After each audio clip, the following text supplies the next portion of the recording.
Boa noite. O pior analfabeto é o analfabeto político. Ele não ouve, não fala e não participa dos acontecimentos políticos. Ele não sabe que o custo de vida, o preço do feijão, do peixe, da farinha, do remédio, do sapato, são decisões políticas. No ar, o Frente a Frente, hoje com o senador Ricardo Ferraço, do PMDB do Espírito Santo, presidente da Comissão de Relações Exteriores e Defesa Nacional. Boa noite, senador. Muito obrigado por sua presença. Seja bem-vindo aqui na Rede Vida, a Rede da Família. Muito obrigado, Zé Maria. Muito obrigado, Wellington. Muito obrigado aos nossos ouvintes, à família brasileira que nos acompanha aqui no Frente a Frente, na Rede Vida. Para mim, uma excepcional oportunidade de fazer um diálogo sobre os temas que estão na nossa agenda e no dia a dia, abrindo o nosso trabalho, desejando paz e bem a todos aqueles que nos acompanham nessa noite no Frente a Frente. É isso, paz e bem para você, Wellington Mesquita, jornalista experiente, fez cobertura internacional, participou de atividades na Rádio Vaticano, né? Está aqui em Brasília, recém-chegado a Brasília. Boa noite, Wellington. Boa noite, Zé Maria. Boa noite, senador, aos telespectadores em todo o Brasil que nos acompanham. Pois é, nós vamos acompanhar aqui hoje nesse programa, nessa conversa com o senador Ricardo Ferraço, que apesar dessa carinha de novo, ele já foi deputado estadual, deputado federal, vice-governador do Espírito Santo e hoje é senador da República e presidente da Comissão de Relações Exteriores e Defesa Nacional. Ele está envolvido aí numa investigação que assustou o mundo, não foi só o Brasil, sobre esta espionagem americana nas telecomunicações do Brasil. Telefonemas, e-mails enviados que eram gravados pelos Estados Unidos. Senador, o senhor ficou assustado com esse tipo de espionagem no Brasil que acabou se revelando no mundo inteiro. O senhor ficou assustado com isso? Zé Maria, antes de responder a sua pergunta, eu queria que você me desse a oportunidade, claro, nesse ambiente tão conflagrado em que nós estamos desafiados a superar no Brasil.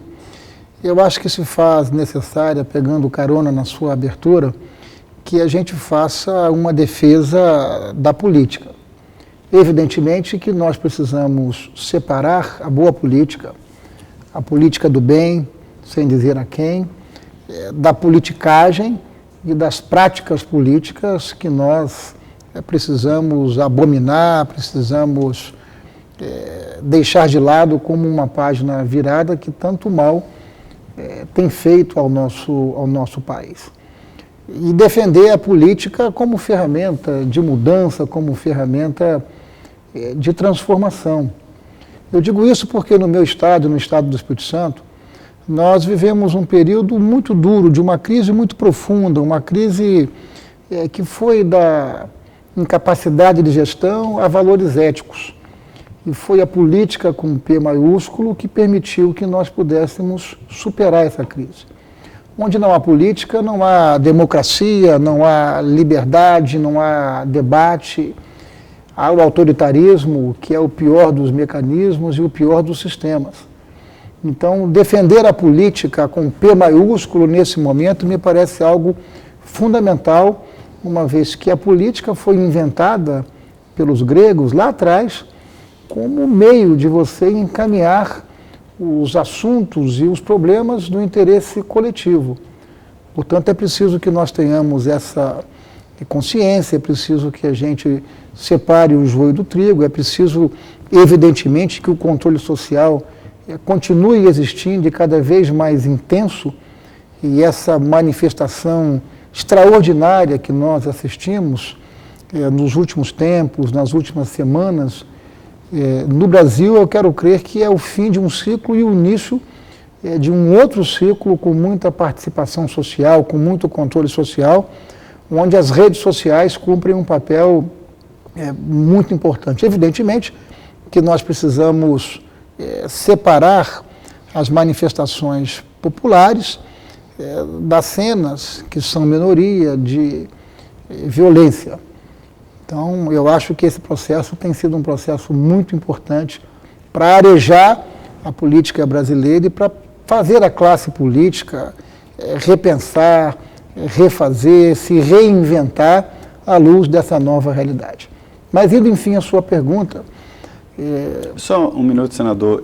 Essa abertura é do Bertolt Brecht, que é de 1893, então do século passado, está muito atual, e exatamente por conta desse novo movimento nacional que falamos sobre essa importância da política, sempre ser a política. Mas voltando ao tema aí da Comissão de Relações Exteriores, que é um tema grave também, né? O tema da espionagem, que é a antítese da política, né, Zé Maria? É uma política que o senador criticou, inclusive, né? Exatamente. Porque é uma política sem fronteiras. É uma política que você viola um dos valores civilizatórios. Ou seja, o meu direito termina aonde começa o direito do meu semelhante. E essas denúncias todas que nós estamos investigando na Comissão de Relações Exteriores e Defesa do Senado, ela está tratando com muito cuidado, com muita responsabilidade, mas com muita firmeza, porque não há como considerar esses fatos que foram revelados como fatos normais. O senhor, como presidente da comissão, o senador, o senhor se sentiu frustrado com a recusa do governo norte-americano em permitir que o embaixador dos Estados Unidos no Brasil ele fosse ao Senado dar as explicações? Olha, a primeira afirmação importante de ser feita é que, na verdade, as evidências que foram denunciadas pelo senhor Edward Snowden não são mais evidências. Estão constatadas essa violação ao sigilo, à privacidade da pessoa humana, assim como a violação a informações estratégicas dos governos, porque não apenas o Brasil, mas os outros países da América do Sul e países da Europa, como França, como Alemanha, como Reino Unido. Há uma constatação de que informações, inclusive estratégicas de Estado, hoje possam estar sendo banalizadas, e essas informações elas podem criar uma condição de ausência de equilíbrio na concorrência, porque nós temos programas e projetos, como, por exemplo, a primeira rodada no sistema de partilha do pré-sal, o campo de Libra. Jazidas, né? Informações estratégicas importantes, né? O campo de Libra é a chamada joia do tesouro. É o maior campo de concentração de petróleo estimada pela Agência Nacional de Petróleo, com um potencial de 12 bilhões de barris. Projetos como esse, projetos como o FX2, que tem a ver com o reaparelhamento da Força Aérea brasileira, projetos que são desenvolvidos no campo da inovação, da tecnologia, por empreendedores e empresas nacionais. Então, nós estamos investigando na Comissão de Relações Exteriores.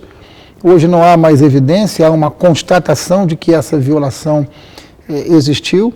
Nós já ouvimos ministros de Estado, nós vamos nos próximos dias, convidamos o correspondente do The Guardian, o jornalista Greenwald, que ouviu o Snowden em Hong Kong, convidamos ele à comissão, vamos convidar ele chegou a marcar e cancelou em seguida. Ele chegou a confirmar que estaria conosco hoje na Comissão de Relações Exteriores e Defesa, mas por motivo de força maior não pôde comparecer, mas já confirmou. Recuo, não, né? Não, penso que não. Ele já confirmou que no princípio de agosto estará conosco. E ele insinuou que tem informações até muito mais graves, né? É isso que nós queremos estabelecer no diálogo com ele, né? Nós ontem fomos, inclusive, convidar pessoalmente o senhor embaixador norte-americano, que chefia a missão diplomática norte-americana no Brasil. Fomos dizer ao senhor embaixador da importância e da oportunidade da sua presença no Senado para um diálogo franco e aberto a respeito dessas denúncias que são gravíssimas, sobretudo em razão da violação a um direito humano, que é o direito à privacidade e ao sigilo. Nos disse o embaixador que para ir ao Senado necessita de autorização de Washington. Ele foi muito acolhedor, se colocou... O senhor foi lá, né? Fui pessoalmente à embaixada, eu preciso registrar aqui com muita honestidade que ele foi muito acolhedor, mas disse-nos que só pode ir à comissão se houver autorização o aval do governo de Washington. Eu quero crer que essa é uma excepcional oportunidade para que nós possamos fazer o enfrentamento e possamos buscar a verdade. Então, na comissão nós estamos trabalhando em cima de duas direções. Primeiro, a investigação. Segundo, nós estamos também investigando e pesquisando o grau de vulnerabilidade das telecomunicações em nosso país. Esse não é um desafio apenas do Brasil, é um desafio de outros países, mas eu quero crer que a partir, inclusive, do próprio depoimento do ministro Celso Amorim, da Defesa, reconhecendo que no Brasil nós estamos engatinhando, nós estamos ainda na primeira infância, porque na prática o governo federal tem sido negligente, tem sido leniente com os investimentos em defesa. Tudo isso por conta de um Estado, de um governo que cobra muito imposto. Enfim, nós temos aqui uma das mais elevadas cargas tributárias do mundo e devolve muito pouco em torno de investimentos. Então tem faltado recurso para muitas coisas e tem faltado recursos para programas e projetos que são estratégicos para a defesa nacional. A CPI da espionagem emplaca, senador? Já emplacou. Já emplacou. Nos próximos dias, será instalada? Nos próximos dias, os partidos estarão indicando os seus representantes. Eu quero crer que já na primeira semana de agosto, a Comissão Parlamentar de Investigação, de Inquérito, poderá ser instalada. Inclusive, importante o registro que outros parlamentos mundo afora estão adotando as mesmas medidas. O Parlamento Europeu está investigando esse tema, porque essas denúncias CPI, são gravíssimas. Né? Criaram uma CPI, né? São comissões parlamentares de... O Reino Unido criou uma CPI. De investigação para apurar esses fatos, para que esse tipo de coisa não continue existindo. Inclusive, há suspeitas de que empresas estrangeiras, norte-americanas, que atuam no Brasil, pudessem ter colaborado, facilitando toda essa teia de espionagem. Enfim, esses fatos, seguramente nós estaremos indo às últimas consequências na direção de preservarmos a soberania dos brasileiros e a soberania do Estado brasileiro. Perfeito. Olha, você pode participar aqui dessa conversa. Mande aqui a sua pergunta ou observação para o fax 017 3255 8432. Eu vou repetir. 017 3255 8432. Ou então, aqui através do frenteafrente@redevida.com.br. Mande aqui um e-mail, frenteafrente@redevida.com.br. Nós estamos aqui, o Wellington Mesquita, o jornalista, eu e o senador Ricardo Ferraço, PMDB do Espírito Santo, presidente da Comissão de Relações Exteriores e Defesa Nacional. Nós estamos aqui falando, né, senador, sobre esta investigação americana ou um tipo de espionagem no mundo inteiro, inclusive Brasil. Teriam, inclusive, montado aqui uma base de investigação que o governo nega, todo mundo nega, os senadores. Mas, senador, pelo que eu acompanhei o trabalho da comissão, o senhor vai elaborar um relatório muito mais profundo, vai além desta fragilidade do governo em termos de telecomunicações. As nossas defesas estão muito mais frágeis, então. Não, eu não tenho dúvida. Veja que sentido faz um país da dimensão do Brasil, que é hoje um protagonista em todos os fóruns e organizações mundiais, que trabalha há alguns anos para ter assento, por exemplo, no Conselho de Segurança das Nações Unidas, e o nosso país não tem ainda um satélite de propriedade do governo brasileiro. Nós temos 8 satélites e são todos satélites alugados de empresas estrangeiras. Então as informações elas ficam muito disponibilizadas, muito vulneráveis. Há um programa para a construção de um satélite nacional e esse projeto ele tem andado de lado, ele não tem avançado. Nos últimos dias, a partir dessas denúncias, o governo brasileiro tem dado informações mais positivas e quero crer que daqui para frente o governo vai acelerar a construção de um satélite nacional, que é algo fundamental para um país da dimensão do Brasil, que não pode continuar vulnerável, e ficou demonstrado com muita clareza o nível de fragilidade.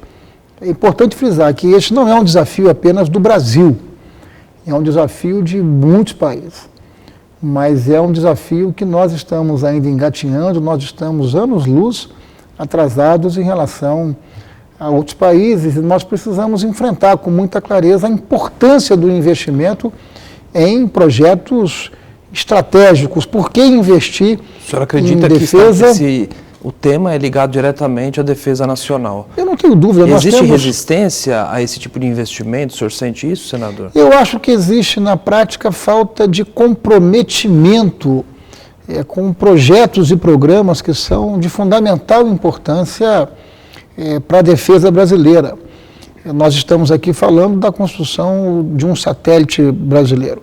Eu vou dar aqui um exemplo muito claro que atesta de maneira concreta o quanto o governo tem sido leniente nessa questão. Foi idealizado um programa chamado CISFRON, que é um programa de monitoramento das nossas fronteiras. E por que isso é importante?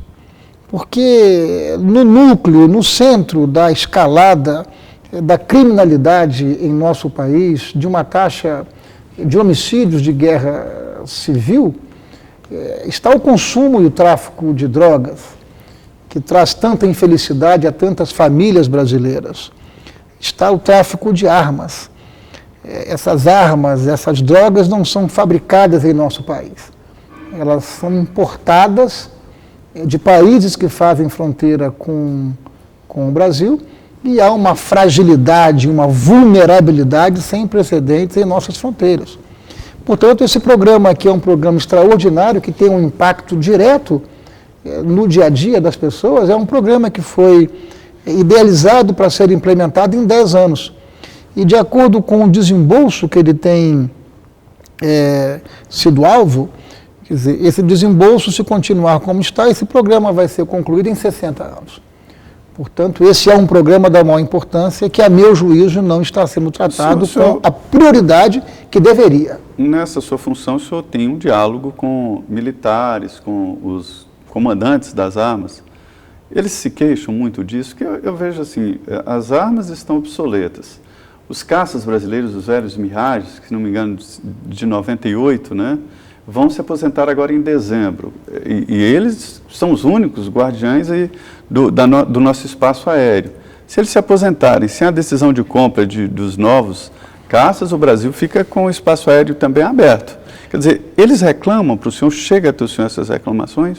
O grande esforço que nós precisamos superar é quebrar, de certa forma, um determinado preconceito de que investimento em defesa não é um investimento importante para o nosso país, não é um investimento com capacidade de impactar o dia a dia das pessoas. Eu dei um exemplo aqui do CISFRON e sua capacidade dele impactar. Portanto, é preciso que a gente supere esse preconceito. Investir em defesa é investir em algo de muita relevância. É como manutenção, né? Você citou o caso... Só valoriza quando falta. Exatamente. Você citou o caso do projeto FX2, que é um projeto de reaparelhamentos dos nossos jatos supersônicos. Um projeto que caminha há muitos anos, sem decisão, sem qualquer tipo de informação mais precisa.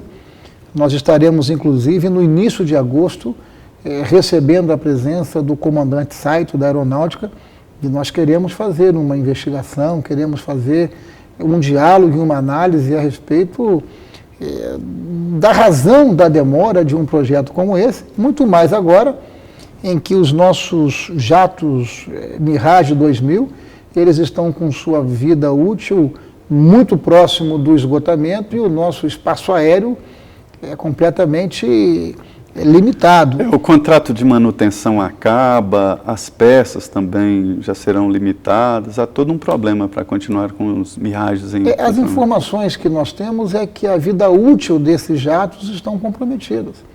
Esses projetos, enfim, como o reaparelhamento, é de fundamental importância, inclusive, para que nós possamos fazer a proteção dos nossos recursos naturais. Um país da dimensão do Brasil exige estratégia, existe não só com a Amazônia tática. Verde, mas temos a Amazônia Azul, com todo o pré-sal por baixo, né? Aí entra a questão dos submarinos, senador. O projeto ProSub, que a Marinha está desenvolvendo em parceria com a França, o desenvolvimento de submarinos a propulsão nuclear. E esses submarinos, mas eles como serão falar muito em submarinos, senador, falarmos em jatos, quando nós temos problemas básicos como transporte, saúde, hospitais, é difícil isso entrar na cabeça da população, né? É muito difícil, você tem que superar esse preconceito, porque esse tipo de investimento, evidentemente, que ele nunca será tão importante quanto o investimento nas pessoas. O maior bem de um país, a maior prioridade de um governo deve ser investir em gente, dar condição às pessoas para que elas possam ter saúde, dar educação, para que elas possam se libertar da ignorância, né? Eu sempre afirmo que Deus nos fez diferentes, mas Deus deu a cada um de nós potencial, capacidade de superação. As pessoas não querem viver de favor, as pessoas querem ter oportunidade para que elas possam revelar o seu potencial. E a educação é a maior das estradas que pode conduzir o ser humano a uma libertação para que ele possa, a partir do seu esforço, do seu talento, ter e conceder uma vida digna. Agora, nós precisamos chegar à seguinte conclusão: a taxa de poupança, a taxa de investimento no Brasil está muito reduzida. Quando você olha para os países que estão alcançando níveis efetivos de desenvolvimento humano, social, são países em que o Estado ele não gasta tudo que arrecada com sua manutenção e com o seu custeio. Nós estamos investindo algo em torno de 18% a 20% do produto interno bruto, que é o conjunto das riquezas que o nosso país produz. Os estados que estão conseguindo esses níveis de desenvolvimento humano, eles estão investindo 38%, 45% do seu produto interno bruto, por conta das reformas que o Estado brasileiro não faz. O Estado brasileiro, ele é obeso, ele é muito eficiente para arrecadar, para tributar, e ele tem sido ineficiente para devolver às pessoas políticas públicas que possam conceder condições mínimas. Então, nós precisamos desenvolver projetos, e o Poder Executivo, o governo, precisa conceber essa reavaliação.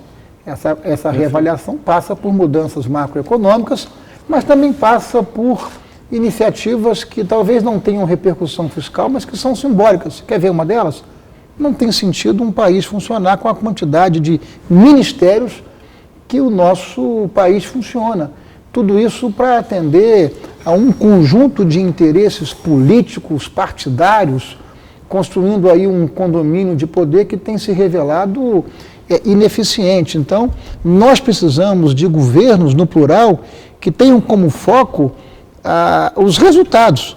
Uma outra questão fundamental é que, a meu juízo, se esgotou esse processo de reeleição no Brasil, porque as pessoas se elegem e logo substituem o foco na gestão e nos resultados pelo foco da reeleição, comprometendo as políticas e os compromissos que se assumem com a sociedade. Perfeito. Nós estamos aqui no Frente a Frente, na Rede Vida, nesta conversa aqui interessante com o presidente da Comissão de Relações Exteriores e Defesa Nacional, senador Ricardo Ferraz. Você pode participar aqui na Rede Vida também. É só passar um fax para o 017 3255 8432. Ou então e-mail aqui, frenteafrente@redevida.com.br. Nós vamos agora para o intervalo e daqui a pouco voltamos.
Muito boa noite, voltamos aqui ao Frente a Frente, na Rede Vida, a Rede da Família, hoje com o repórter aqui nos ajudando, Wellington Mesquita, entrevistando o senador Ricardo Ferraço, presidente da Comissão de Relações Exteriores e Defesa.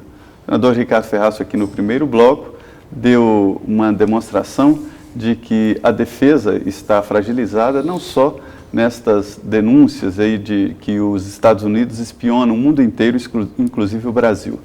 Nós já recebemos aqui algumas manifestações dos ouvintes, muito bem-vindas. Diz aqui o Gessílio Magalhães que não devemos ficar só indignados, né, e nem ficar bonzinhos de maneira muito passiva, bonzinhos, e que eles visam as riquezas de outras nações, se referindo